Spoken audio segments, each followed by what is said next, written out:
Si tu n'es pas passé par la naissance, je peux déclarer que tu es un extraterrestre. Mais oh, moi je parle aux peuples qui sont sortis dans la parole de Dieu et qui ont accepté de sortir selon la volonté divine. Amen. Dieu pas maintenant. Amen.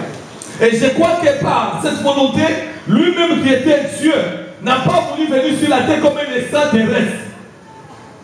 Mais il a voulu respecter les normes de sa parole. Non, non. Amen. Il pouvait dire que je vais devenir pour sauver l'humanité. Moi-même, je viens de ça. Mais il a dit que je vais respecter ce que j'ai dit. Mais vous devez savoir s'il y a un homme qui respecte sa parole, qui vérifie même les virgules de sa propre parole, il s'appelle l'Éternel Dieu des armées. Amen. Non, il n'y a pas les amens. Il est passé par une femme. Lui-même qui est Dieu, il accepte de passer par une femme. Lui-même qui est le Seigneur, qui a créé même la femme, il accepte de passer par là. Et s'il y a les salis sans l'église, ce n'est pas les salis. Non, non, non. Vous voyez que je vais prêcher le mariage. Je ne prêcherai pas le mariage, mais je prêche le vrai mariage. Appelez-moi par amen. Oh, le Seigneur, il a accepté lui-même de passer par la femme. C'est-à-dire que malgré qu'il était Dieu, sans l'autorisation de la femme, il ne pouvait pas. Parce que lui-même, il était bloqué dans sa propre parole. Et c'est pour ça qu'il devait d'abord respecter sa parole.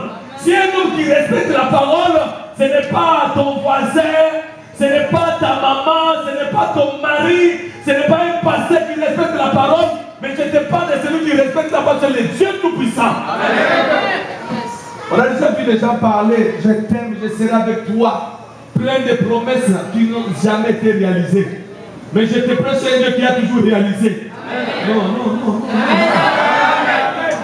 Oh non, je serai fidèle. Si tu es l'homme, arrête de parler sans Jésus. Parce que quand tu parles sans le Seigneur, tu seras toujours faillible. Mais quand derrière tes paroles que tu es tenté de parler, il y a un homme qui l'accompagne. Oh, la Bible dit que voici les signes qui accompagneront. Le fait que j'ai accepté Jésus comme Seigneur et Sauveur, tout ce que je vais parler, ce n'est pas moi, mais c'est la grâce de Dieu qui va agir.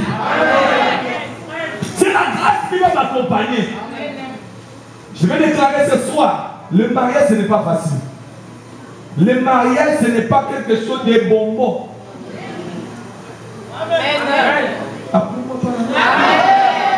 Le mariage ce n'est pas quelque chose de bisous. Le mariage ce n'est pas quelque chose de fleurs. Mais le mariage c'est quelque chose de la parole. Quand il y a la parole dans le couple, oh, quand vous avez accepté Jésus comme Seigneur et Sauveur, bien vous serez les hommes et les femmes qu'on va parler de ta vie. On ne va pas parler de votre mariage. J'ai déjà commencé la prédication. Ça ne sert à rien que je lise. Jean 3, je suis là. Dis amen, non? On a vu des hommes qui avaient des bouquets. Tous les jours donner les bouquets. Donne les bouquets, mais si les bouquets n'est pas accompagné, la femme va sortir. Elle va sortir. Parce qu'il n'y a pas un bouquet qui bloque. Elle va aller voir encore ailleurs. Si tu peux donner des cadeaux à ton mari, non, si je lui donne, ça va le calmer. Je te donne les calmants, des calmants. Il y a un calmant. Il y a un calmant. Même si ton mari était quelqu'un qui regardait à gauche à droite, lorsqu'il accepte Jésus comme Seigneur et Sauveur, il accepte dans son cœur. Je vais te dire une chose, on va calmer ses yeux. Ses yeux seront calmés. Il ne va plus voir l'arrière. Parce qu'il y a un créateur qui va changer ses yeux. Lorsqu'il avait vu cet homme qui était aveugle, tout le monde le regardait et disait, mais qu'est-ce qui se passe? Mais cet homme il est aveugle, il ne voit pas. Pour montrer que c'est lui qui était au commencement. J'aime Jésus parce qu'il avait l'habitude de montrer les jeunesses. Bien aimé, oh, je déclare ce soir, les débuts de ta vie, ça, l'expérience des choses passées, l'expérience des choses que tu as déjà abandonnées, ça va te permettre d'être mûr dans ta vie. On ne peut pas être quelqu'un sans le passé. Avant d'être aujourd'hui, il faut avoir le passé. Oh, lui-même il montrait dans les jeunesses, montrer que non, c'est moi qui avais créé. Il a appelé cet homme. On lui a dit, Seigneur, si cet homme il est aveugle, est-ce que c'est à cause de ses péchés ou bien à cause de ses parents? Il a dit non, s'il est aveugle, c'est pour la gloire de Dieu. S'il est aveugle, c'est pour la gloire de Dieu. Il y a d'autres choses qui arrivent dans notre vie, mais ce n'est pas parce que on t'a été maudit par la tante. Ce n'est pas parce que tu as été maudit par un oncle. Mais je vais te dire qu'il y a d'autres choses qui arrivent dans la vie. C'est pour que la gloire de Dieu se manifeste dans votre famille. C'est pour que la gloire de Dieu se manifeste quelque part. Je n'ai jamais vu quelqu'un que tu as élevé sans le passé. Il faut qu'il y ait le passé pour que tu sois formé. Je me souviens de David devant Goliath. La Bible déclare, lorsqu'il était devant Goliath, avant de commencer à taper Goliath, il a d'abord pensé au passé. Il a dit, un jour, j'étais en train de perdre les troupeaux. J'ai vu un lion qui était là, je l'ai dévoré. J'ai vu l'ours qui était arrivé, je l'ai dévoré. De la même manière que toi, tu viens aujourd'hui, je vais encore te dévorer et je couperai même ta tête. Lorsqu'il y a des difficultés dans les mariages, bien aimé, pense au début. Pense au début. Lorsqu'il venait ça, il n'était rien. Il y a beaucoup de gens qui oublient. Là où ta femme t'avait accepté, si on nous donne le film là, tout le monde serait étonné. La situation, comment ça a été pour que vous soyez ensemble? Des réalités. Ce sont des réalités, mais ce n'était pas la vérité. Mais aujourd'hui, non, moi je n'aime pas des femmes comme ça. Moi, mes qualités, ce n'est pas si je savais, c'était toi. Mais si tu oh, que Dieu te bénisse, tu as bien parlé. Tu as dit si je savais, parce que tu n'avais pas Jésus. Oh, nous, quand nous sommes dans le Seigneur, nous n'allons pas dire que si je savais. Si je fais quelque chose, j'appelle, il a dit, lorsque vous devez me demander quelque chose, vous devez me dire que ta volonté soit faite. Que ta volonté. Et lorsque je vais aller choisir ma femme, ce n'est pas moi qui choisis.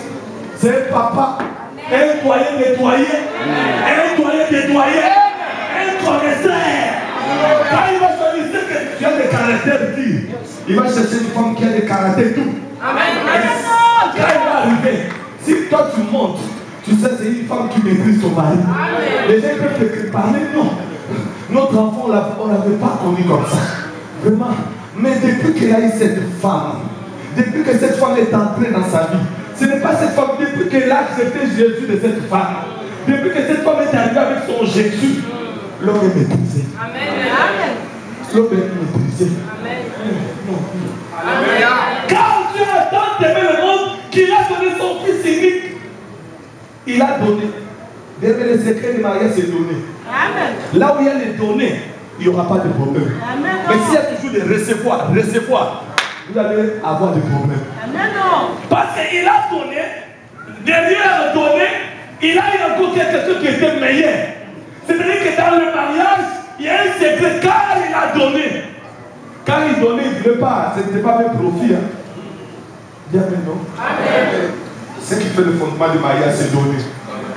Parce que le premier qui a fait l'alliance de mariage spirituel de l'église qui est là ce soir, il a donné d'abord son fils. Comme il avait besoin de se marier avec toi, il a fait quelque chose de donner d'abord son fils. C'est-à-dire que si vous voulez que votre mariage aille jusqu'à la fin, vous devez d'abord donner. On donne quoi? Orgueil. On donne quoi? Être petit. On donne quoi? Oh, moi je viens de telle famille. Dans le mariage, si ça commence, c'est moi, bien que vous n'allez pas arriver loin. Dans le mariage, on dit, si, par la grâce de Dieu.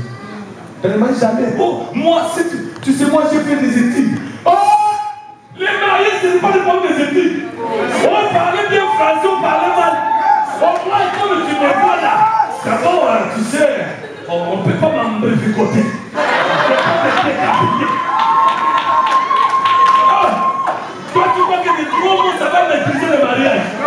Non, c'est accepter Jésus comme le Seigneur et Sauveur. Accepte Jésus. Non, ma femme ne prépare pas bien. Moi, bien-aimé, accepte. D'abord que Jésus, acceptez Jésus. Mettez Jésus comme le centre de votre mariage. Tout ça va marcher. On ne se marie pas parce qu'elle est de telle famille. On se marie parce qu'on vient du même pays. Je bénis mon Dieu que je prêche cet après-midi. Il ne connaît pas le pays. Si vous lisez la Bible, lui parle du monde. Dieu créa la terre. Il ne connaît pas France.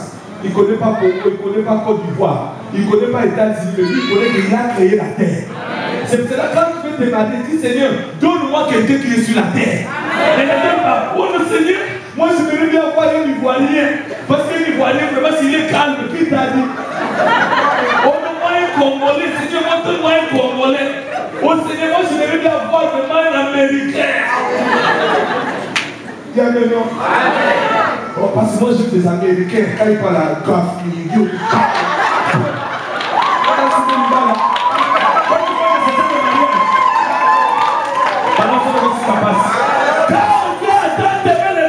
qu'il a donné, c'était son fils. Acceptez seulement Jésus. Amen. Je sais que cet après-midi, je ne serai pas très long, mais je veux te dire qu'accepte Jésus. Amen. Le centre de mariage, ce n'est pas tout ce que vous pouvez parler, mais le centre c'est Jésus-Christ. Quand vous avez Jésus, Jésus va vous amener l'humilité.